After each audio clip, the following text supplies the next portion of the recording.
کائنات میں کسی عورت کا نکاح آسمان والے نے نہیں پڑھایا، اس امت کی واحد خاتون ہے حضرت زینب، جن کا نکاح آسمانوں پہ ہو رہا ہے۔ نہ کوئی گواہ کی ضرورت ہے، نہ کسی وکیل کی ضرورت، ایجاب و قبول تو رکن ہے۔ لڑکی کی طرف سے ایجاب ہوتا ہے، لڑکے کی طرف سے قبول ہوتا ہے۔ یہ ایجاب و قبول نہ ہو تو نکاح نہیں ہوتا۔ لیکن اللہ نے کہا فَلَمَّا قَضَى زَيْدٌ مِّنْهَا وَطَرًا زَوَّجْنَاكَهَا، جب زید کی طلاق کی عدت پوری ہو گئی تو ہم نے تیرا نکاح زینب کے ساتھ کر دیا۔ اب مسجد میں تھے، فرمایا کون ہے زینب کو خوشخبری سنائے کہ اللہ نے میرا اس کے ساتھ نکاح کر دیا۔ حضرت یوسف علیہ السلام پہ تہمت لگی، زلیخا نے تہمت لگائی تو اللہ تعالیٰ نے گواہی کے لیے پیش کیا شہد شاہد من اہلہا، اسی خاندان میں سے ایک بچے کو پیش کیا۔ بچے نے کہا ان کان قمیصہ قد من قبل فصدقت، دیکھو قمیص کہاں سے پھٹی، آگے سے پیچھے سے۔ ایما ان کان قمیصہ قد من دبر فکذبت، دیکھ لو آگے پھٹی پیچھے پھٹی، پیچھے سے پھٹی تو جھوٹی ہے، آگے سے پھٹی تو سچی ہے۔ حضرت عائشہ رضی اللہ تعالیٰ عنہا پر تہمت لگی، تو اس تہمت کو دھونے کے لیے اللہ خود آیا، وہاں بچے کو استعمال کروایا، یہاں اللہ نے خود اس تہمت کو اتارنے کے لیے قرآن اتارا ان الذین جاؤوا بالعفق عصبۃ منکم لا تحسبوه شرا لکم۔ عبداللہ بن ابی نے اس کو ہوا دی، صفوان بن معطل رضی اللہ تعالیٰ عنہ۔ حضرت عائشہ رضی اللہ تعالیٰ عنہ غزوے میں تھیں حضور کے ساتھ، اور دبلا پتلا جسم تھا، تو کہاروں نے آ کر ڈولی رکھی اور انتظار میں کہ آپ بیٹھ جائیں گی تو ڈولی کو اٹھا کر ہم اونٹ پہ باندھ دیں گے۔ وہ اونٹ میں ہوئے، آ کے بیٹھ گئیں، بیٹھ کر سینے پر نظر ڈالی تو ہار غائب، ہار گر گیا تھا، تو جلدی سے نکلی کہ میں اپنا ہار ڈھونڈ کے لاؤں۔ وہ اس طرف سے نکلی، کہار اس طرف تھے، تو ان کو نظر نہیں آیا کہ حضرت عائشہ چلی گئی، تو انہوں نے آ کر ڈولی اٹھائی، اور وہ وزن اتنا تھوڑا تھا کہ پتہ بھی نہیں چلتا تھا، 4 مضبوط آدمی انہیں اٹھا کر اونٹ پہ باندھ دی، وہ کس کے چل پڑے۔ حضرت عائشہ رضی اللہ تعالیٰ عنہ گئیں اور وہ درخت کے نیچے ان کا ہار تھا، وہ گرا ہوا، اس کو ڈھونڈ ڈھانڈ کے جب واپس آئیں تو وہ غائب، سارا قافلہ ہی غائب۔ وہ حیران پریشان، یہ کیا بنی؟ خیر انہوں نے سوچا جب آگے جا کے دیکھیں گے، میں نظر نہیں آؤں گی تو ان کو پتہ چلی جائے گا، پھر میری تلاش میں آئیں گے، تو ایک درخت کے نیچے وہ لیٹ گئیں اور وہیں سو گئیں۔ تو ایک صحابی ہے صفوان بن معطل، ان کے ذمہ ہوتا تھا قافلے کے پیچھے چلنا، تاکہ کوئی چیز رہ جائے، کوئی سامان رہ جائے، تو کوئی جانور رہ جائے تو اس کو سمیٹ سماٹ کے پھر آگے قافلے کے ساتھ پہنچانا۔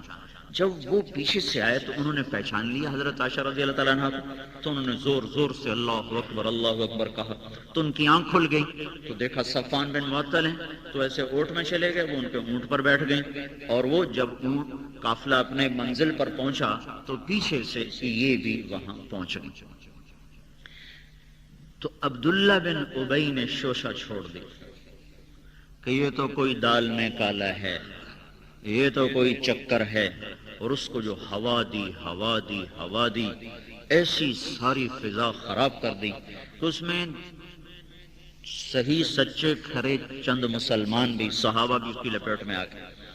حسان ابن ثابت اور مصعب بن عفال، یہ تو ابو بکر کے بھانجے ہیں، اور حمنہ بنت جہش اور ایک اور خاتون، یہ 4 اس میں استعمال ہو گئے، اور ایسی فضا خراب ہوئی کہ سارے مدینے والوں کی نیندیں حرام۔ خود اللہ کے نبی کی طبیعت پہ اتنا اثر، آپ نے بلا کے تحقیق کی، سارے تسلیاں دیں، لیکن ماحول ایسا بنا ہوا تھا کہ آپ بڑے پریشان۔ حضرت عائشہ نے فرمایا کہ میں نے محسوس کیا کہ اللہ کے نبی کا انداز بدلا ہوا ہے، پہلے جیسی محبت نہیں، پہلے جیسا تعلق نہیں ہے، اور مجھے میری طبیعت خراب ہوئی تو میں نے کہا میں ماں باپ کے گھر جانا چاہتی ہوں، تو انہوں نے کہا چلے جاؤ۔ کیسے مجھے اور تکلیف ہوئی کہ پہلے جب میں کہتی تھی ماں باپ کے گھر چلی جاؤ تو مجھے کہتے نہ جاؤ، اس دفعہ میں نے کہا میں جانا چاہتی ہوں تو کہنے لگے چلی جاؤ، اس سے مجھے اور تکلیف ہوئی، پھر میں چلی گئی۔ تو ایک رات کو ہم نکلے، اس زمانے میں گھروں میں بیت الخلاء نہیں ہوتے تھے، حضرت عائشہ خود فرماتے، تو ہم اپنی ضرورت کے لیے دور نکلا کرتے تھے، 2-2 3-3 میل۔ تو ہم نکلے ہیں تو مستح کی ماں میرے ساتھ تھی، مستح، تو ان کو لگی ٹھوکر، ان کا تعیسہ مستح، برباد ہو جائے مستح، اپنے بیٹے کے بارے میں۔ تو حضرت عائشہ فرمانے لگی، میں نے کہا تو کیا کہہ رہی ہے؟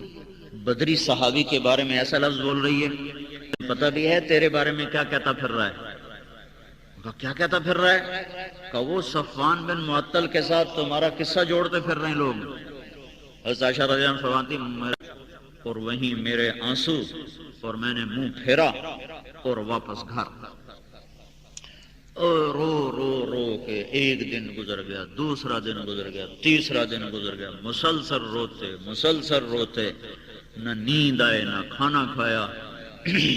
ماں ابو بکر پریشان، ام رومان پریشان۔ تیسرے دن اللہ کے نبی آئے تو بڑے بے تعلق سے پوچھا کیف تیکی، اس کا کیا حال ہے، اس کا کیا حال ہے؟ کہنے لگے یہ لہجہ مجھے اور کھا گیا کہ یہ کیسے اوپرے لہجے میں مجھ سے بات کر رہے ہیں۔ تو اس قدر حالات خراب تھے کہ اللہ کے نبی نے فرمایا عائشہ اگر کوئی ایسا قصور ہو گیا ہے تو کوئی بات نہیں، اللہ غفور الرحیم ہے، انسان سے خطا ہو ہی جاتی ہے، ایسی کون سی بڑی بات ہے، تو میں تیرے لیے دعا کر دوں گا، استغفار کر دوں گا۔ تو ایک دم حضرت عائشہ فرماتی مجھے جوش آ گیا، میں اٹھ کے بیٹھ گیا۔ تو میں نے اپنے ماں باپ سے کہا جواب دو نا اللہ کے نبی کو۔ وہ دونوں ایسے کانپ رہے، ان کا ہم کیا جواب دیں، ہماری تو ہمت نہیں ہے۔ تو حضرت عائشہ رضی اللہ تعالیٰ عنہا فرمانے لگی میرے آنسو خوش ہو گئے۔ میں نے کہا اگر میں سچ کہوں تو مانو گے نہیں آپ لوگ، اور جھوٹ کہوں تو اپنا دامن اپنی زبان سے کیسے میں گندا کروں، لہٰذا میں کچھ نہیں کی تھی، میں وہی کہتی ہوں جو یوسف کے باپ نے کہا تھا۔ کہنے لگی مجھے اتنا غم تھا کہ مجھے یعقوب علیہ السلام کا نام ہی بھول گیا غم کی وجہ سے۔ تو کہنے لگی میں نے کہا بس میں وہی کہتی ہوں جو ابو یوسف نے کہا تھا، انما اشکو بثی وحزنی الی اللہ، میں اپنا سارا دکھ درد اپنے اللہ کو ہی بتاتی ہوں، میں اور کسی کو کچھ نہیں کہتی۔ تو عائشہ فرماتی ہیں کہ میرے دل میں یوں تھا کہ اللہ تعالیٰ کوئی اشارہ کر دے گا اپنے نبی کو کہ بھئی ٹھیک ہے یہ سارا قصہ غلط ہے۔ مجھے یہ خیال کبھی نہ تھا کہ میرے بارے میں قرآن اترے گا جو قیامت تک پڑھا جائے گا، کہ میں نے تو کبھی اس کا تصور بھی نہیں کیا تھا، کہ یہ میرا کہنا تھا کہ میں وہ کہتی ہوں جو یوسف کے باپ نے کہا تھا انما اشکو بثی وحزنی الی اللہ، میں تو اپنا غم دکھڑا اپنے رب کو سناتی ہوں۔ کہ ایک دم اللہ کے نبی پہ وحی کے آثار شروع ہو گئے۔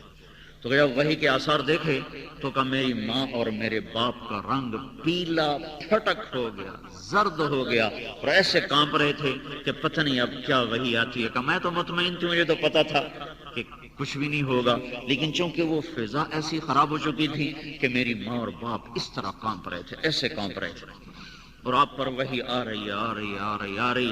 جب وحی ختم ہوئی تو آپ نے آنکھیں کھولی اور پسینہ پوچھا کہ عائشہ بشارت ہو، اللہ تعالیٰ تیری پاک دامنی کو آسمانوں سے بیان کرنے کے لیے آ گیا۔ ان الذين جاءوا بالافك عصبة منكم لا تحسبوه شرا لكم بل هو خير لكم لكل امرئ منهم ما اكتسب من الاثم والذي تولى منهم كبره۔ یہ اللہ تعالیٰ نے دو رکوع سارے اس پر اتارے اور اس کی حکمتیں بیان فرمائی اور آپ کی پاک دامنی کو بیان فرمایا۔ تو حضرت ام رومان کہنے لگی اٹھ عائشہ اللہ کے نبی کا شکریہ ادا کر۔ تو انہوں نے فرمایا اس کا کیوں نہ شکریہ ادا کروں جس نے آسمانوں سے میری پاک دامنی کو اتارا۔ تو یہ اللہ تعالیٰ نے حضور پاک صلی اللہ تعالی علیہ وسلم کی دامن میں اس امت کو یہ عزت بخشی کہ ان کے مردوں کے لیے بھی قرآن اترا، ان کی عورتوں کے لیے بھی قرآن اترا۔